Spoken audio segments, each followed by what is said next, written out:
শুভেচ্ছা। একটা ছেলেকে আটক করা হয়েছে। সদ্য কিশোরোত্তীর্ণ।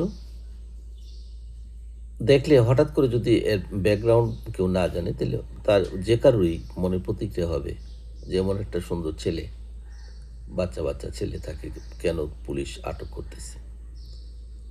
এবং স্বাভাবিকভাবে পুলিশ যেভাবে কাউকে আটক করে এবং যদি আটক করা ওই ব্যক্তি প্রতিরোধের চেষ্টা করে তাইলে পুলিশ একটু জোর প্রয়োগ করে। তেমনটা হয়নি। কারণ পুলিশ তাকে টেনে হিস্ট্রে অনেকটা নিয়েছে এবং সে তার প্রতিরোধ করার চেষ্টা করেছে। এই ঘটনাটা পুলিশের বিরুদ্ধে জনক্ষোভ তৈরি হওয়ার কথা ছিল। সামাজিক যোগাযোগ মাধ্যমে যা দেখা যাচ্ছে তাতে মনে হয় যে পুলিশকেই সমর্থন করছে মানুষ। অথচ এই ছেলেটা যেই বিষয়টা নিয়ে মানে ওইখানে জমায়েত হয়েছিল এবং তার একটা প্রতিবাদ সমাবেশ ছিল এবং সে বিক্ষোভ মিছিল করছিল, সেই দাবিগুলি কিন্তু মানুষ সমর্থন করে। একটা সমর্থনযোগ্য জনদাবি হওয়ার পরও এই তার প্রতি সহানুভূতি না এসে মানুষ ধিক্কার দিচ্ছে কেন? প্রশ্নটা এখানেই। আমাদের নেতৃত্বে কারা চলে আসছে? আমাদের নেতৃত্বে এই যে মাহাদির মতো লোকজন আসছে, তারা কারা? এই মাহাদি সদম্ভে বলেছিল যে বানিয়াচং থানার সে পুড়িয়ে দিয়েছিল এবং সে সদম্ভে মানে পুলিশকে বলছিল এসআই সন্তোষকে কিন্তু আমরা জ্বালাই দিয়েছিলাম। এই ভিডিওটা কিন্তু ছড়িয়ে পড়েছিল। এসআই পুলিশ এসআই যে সন্তোষকে হত্যা করেছিল কিভাবে, জ্বালিয়ে দিয়েছিল এবং সেটা সদম্ভে পুলিশের সামনে সে উচ্চারণ করছিল। এই দাগটা কিন্তু মুছে যায়নি।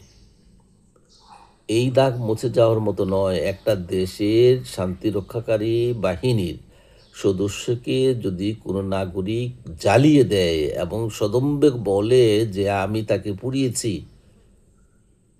তাকে মেরেছি, একটা থানা আমি জ্বালিয়ে দিয়েছি, যত রকমের ইন্ডেমনিটি দেওয়া হোক না কেন, মানুষের মধ্যে কিন্তু দাগ কেটে গেছে যে একটা সদ্য কিশোরোত্তীর্ণ ছেলে, সে তার নেতৃত্বে ওখানকার থানা জ্বালিয়ে দেওয়া হয়েছে এবং পুলিশকে হত্যা করা হয়েছে। মানুষ এটা তখনও মানেনি, এখনও মানছে না। এবং মানছে না বলেই মানুষের দাবি নিয়েও যদি সে রাস্তায় নামে এবং পুলিশ যদি তাকে বেধড়ক পেটায়, কিংবা যদিও পেটায়নি, তাকে যদি পেটাতো, তারপরও জনসমর্থন তার প্রতি থাকতো না। কারণ ইতিহাস বড়ই নির্মম। প্রশ্ন আসে, এই মাহাদির মতোই বাচ্চা ছেলেটা কিভাবে এই ধরনের কাজে সাহস পায়?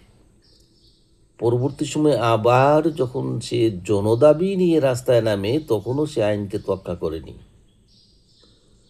সাধারণ নিয়ম হচ্ছে কোনো রাজপথে সরকারি জায়গায় যদি কোনো সমাবেশ করে, মিছিল করে, তাইলে স্থানীয় প্রশাসনকে অবহিত করতে হয়। এটা আমরা বলি যে অনুমতি নিতে হয়। অনুমতি শব্দটা না বলে মানে অবহিতকরণ, এটাই বলবো।